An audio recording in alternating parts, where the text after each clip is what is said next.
এই ঈদে যদি এরকম একটা মোরগ পোলাও হয় তাহলে কেমন হয় বলেন তো দেখি। মোরগ পোলাওটা কিন্তু দেখতে যেরকম লোভনীয়, খেতে কিন্তু অসম্ভব মজার। আসসালামু আলাইকুম ভিউয়ার্স, মোরগ পোলাও তৈরি করার জন্য এখানে আমি টক দই নিয়ে নিলাম পরিমাণ মতন লবণ আর শুকনো মরিচের গুঁড়ো। সমস্ত উপকরণ দিয়ে খুব সুন্দর করে টক দইটা ফেটিয়ে চিকেনগুলোকে দিয়ে দিচ্ছি। চিকেনগুলোকে আমি ভালো করে পরিষ্কার করে কেটে নিয়েছি। চিকেনগুলোকে কিছুক্ষণ ম্যারিনেট রেখে দেওয়ার পরে আমি চিকেনগুলোকে রান্না করে নেব। চিকেনগুলো রান্না করার জন্য চুলায় প্যান দিয়ে দিয়েছি, তার মধ্যে দিয়ে দিলাম সয়াবিন তেল আর 1 টেবিল চামচ পরিমাণে ঘি, আর তার মধ্যে দিয়ে দিলাম পেঁয়াজ কুচি। পেঁয়াজটা একটু বেরেস্তা হয়ে গেলে এটার মধ্যে আমি দিয়ে দিব 1 চামচ রসুন বাটা, 1 চামচ আদা বাটা। মশলাটাকে ভালোভাবে কষিয়ে এর মধ্যে দিয়ে দিব 3 প্রকারের গরম মশলা আর 2টা তেজপাতা। সমস্ত উপকরণ দেওয়া আরও কিছুক্ষণ নাড়াচাড়া করে একটু পানি দিয়ে দিচ্ছি আর দিয়ে দিচ্ছি পরিমাণ মতন লবণ। এখানে দিয়ে দিচ্ছি জিরা গুঁড়া, জয়ফল গুঁড়া আর জয়ত্রী গুঁড়া। জয়ফল গুঁড়া আর জয়ত্রী গুঁড়াটা বেশি দেওয়া যাবে না, তাহলে কিন্তু ফ্লেভারটা ভালো আসবে না। আবার কিছুক্ষণ নাড়াচাড়া করে একটু পানি দিয়ে ঢেকে দিব। মশলাটা কষিয়ে নেওয়া হয়ে গেলে এর মধ্যে আমি দিয়ে দিব বেটে রাখা কাঠবাদাম 2 টেবিল চামচ পরিমাণ। বাদাম বাটা কিন্তু অবশ্যই দিতে হবে এই মোরগ পোলাওতে। এখন বাদাম বাটাটা দিয়েও মশলাটা ভালো করে নাড়াচাড়া করে এর মধ্যে আমি যে ম্যারিনেট করা চিকেনটা রেখেছিলাম সেই চিকেনটা আমি এর মধ্যে দিয়ে সুন্দর করে রান্না করে নেব। মশলা কষানোর মধ্যে আমি একটু পরিমাণে লবণ দিয়েছিলাম, কারণ কি চিকেন ম্যারিনেটের সময় লবণ দিয়েছি। আর এভাবে চিকেনটা কিন্তু আমার প্রপারলি সিদ্ধ হয়ে যাবে। আমি এখন চিকেনটাকে ঢেকে দিয়েছি।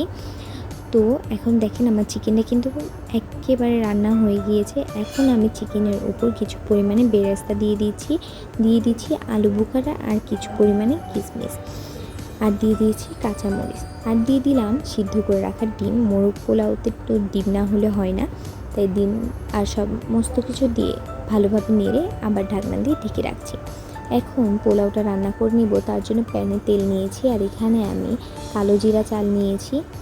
এখন প্যানে আমি তেলের মধ্যে দিয়ে দিলাম পেঁয়াজ কুচি। পেঁয়াজটাকে বেরেস্তা করার পর 3 প্রকারের গরম মশলা দিয়ে দিচ্ছি, আর দিয়ে দিচ্ছি সামান্য পরিমাণে আদা বাটা, 1 টেবিল চামচ পরিমাণে ঘি আর তেজপাতা, আর দিয়ে দিচ্ছি শাহি জিরা। সমস্ত কিছু দিয়ে নাড়াচাড়া করে নেওয়ার পরে এখন আমি এর মধ্যে দিয়ে দিব পোলার চাল। পোলার চালটা দিয়েও ভালো করে নাড়াচাড়া করে নিব। আর পোলার চালটা কিন্তু আমি ধুয়ে পরিষ্কার করে ভিজিয়ে রেখেছিলাম। আর এখন পোলাওটা রান্না করার জন্য পরিমাণ মতন গরম পানি দিয়ে দিচ্ছি। আমি গরম পানি দিয়ে পোলাওটা রান্না করব। এখন নাড়াচাড়া করে আমি 1 কাপ পরিমাণে দুধ দিয়ে দিচ্ছি। এখানে আপনারা চাইলে গুঁড়ো দুধটাও ইউজ করতে পারেন। আর চিকেনের যে গ্রেভিটা, সেই গ্রেভিটা দিয়ে দিয়েছি। চিকেনগুলো আমি তুলে রেখেছিলাম। গ্রেভিটা দিয়ে ভালো করে নাড়াচাড়া করে এর মধ্যে আমি দিয়ে দিব পরিমাণ মতন লবণ, গোলাপ জল আর গাজর।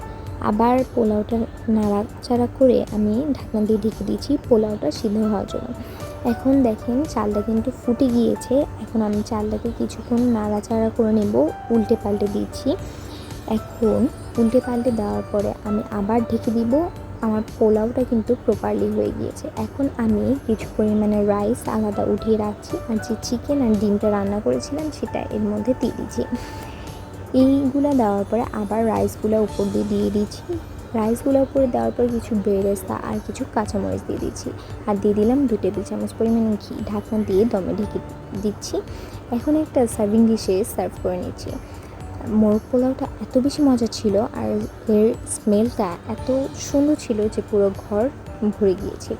তো এই ঈদে এই মোরগ পোলাওটা একবার তৈরি করে খাবেন, আপনার ঈদটা অনেক স্পেশাল হয়ে যাবে। রেসিপিটা কেমন লাগলো অবশ্যই কমেন্টস করে জানিয়ে দেবেন, ভালো লাগলে একটা শেয়ার করে দেবেন। এই পর্যন্ত ভালো থাকবেন, আল্লাহ হাফেজ।